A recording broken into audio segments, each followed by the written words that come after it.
Nah, maaf terputus tadi adik-adik. Misalkan apa namanya transaksi yang sama kita umpamakan kayak gini ya. Di sini kita umpamakan transaksi ini didenominasi dalam mata uang rupiah, ya. Tetap dalam mata uang rupiah.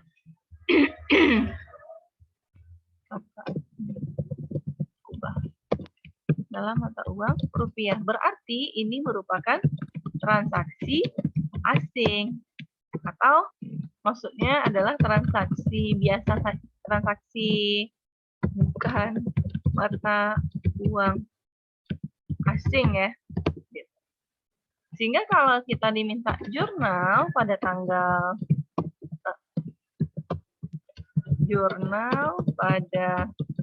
saat penjualan. Nah, ini jurnal seperti biasa adik-adik. Piutang usaha pada kas ya, tidak kita kasih valuta asingnya ya. Langsung angkanya $20.000 dikali 9.000 saat itu berarti 180 juta ya.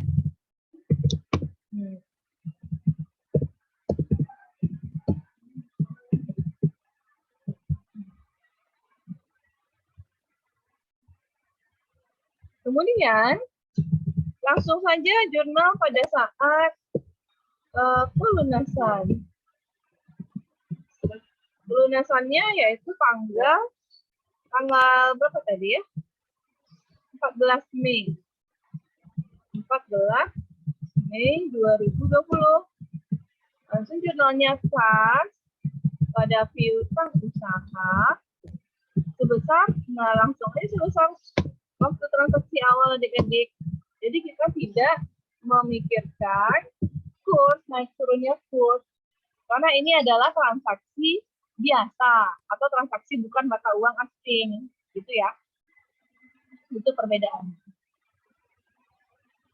Selanjutnya, kita coba contoh soal yang kedua ya.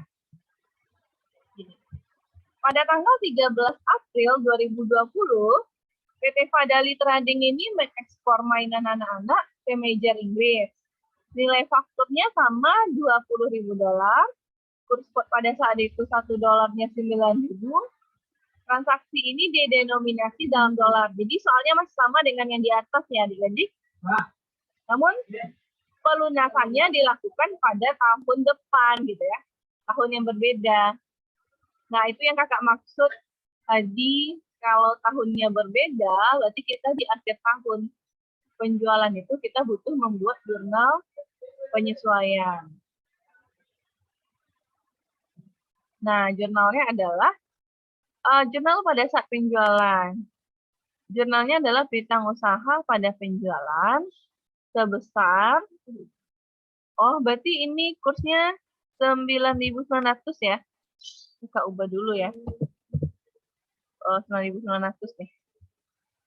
Berarti piutang usaha pada penjualannya 198 juta. Nah, baru setelah itu kita bikin jurnal penyesuaian adik-adik. Karena pelunasannya adalah tanggal 5 Januari tahun depan 2021. Berarti di akhir 2020 kita akan menyesuaikan kurs. Nah, menyesuaikan kursnya gini ya. Piutang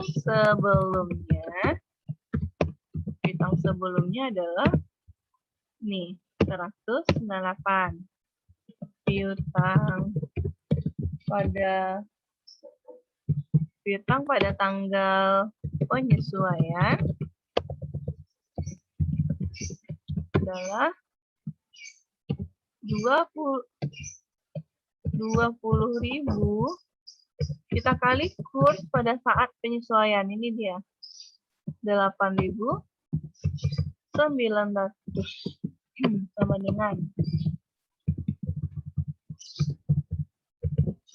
dapatnya 178 juta.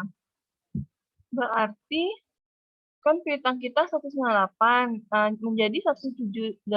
Berarti mengalami apa dia? Mengalami penurunan. sebesar 20 juta. Nah, piutang kalau turun kan di kredit ya adik-adik. Berarti yang di debitnya adalah kerugian selisih kurs. Kalau piutangnya naik, berarti piutangnya di debit, kreditnya adalah keuntungan selisih kurs. Ya, karena kita tahu keuntungan itu saldo normalnya kredit, sedangkan kerugian saldo normalnya debit. Sebesar 20 juta. Nah, baru setelah itu tanggal pelunasan. Kayak gitu. Tanggal pelunasan sama seperti yang tadi ya. Sama seperti yang tadi. Kita membuat penyesuaian kursnya dulu. Piutang sebelumnya, terus piutang pada tanggal pelunasan. Piutang yang sebelumnya, kita ambil yang sebelumnya itu yang di atasnya ya, adik-adik, yang penyesuaian. Itu yang ini ya. Yang terakhir, penyesuaian kurs kita adalah 178 juta. Pada pelunasan, piutang kita menjadi kursnya pada saat itu adalah 10.000. 10.000 berarti 20.000 kali 10.000 dapatnya 200 juta. Nah, berarti piutang kita mengalami apa ini? 178 ke 200 berarti mengalami kenaikan sebesar 22 juta. Kalau piutang naik, piutangnya kita debit, kreditnya adalah keuntungan selisih kurs. Baru kita terima pelunasan piutangnya. Kas kita terima pada piutang usaha sebesar kurs terakhir. Yang terakhir ini ya. Ini. 200 juta. Oke, itu adalah transaksi penjualan dalam mata uang asing.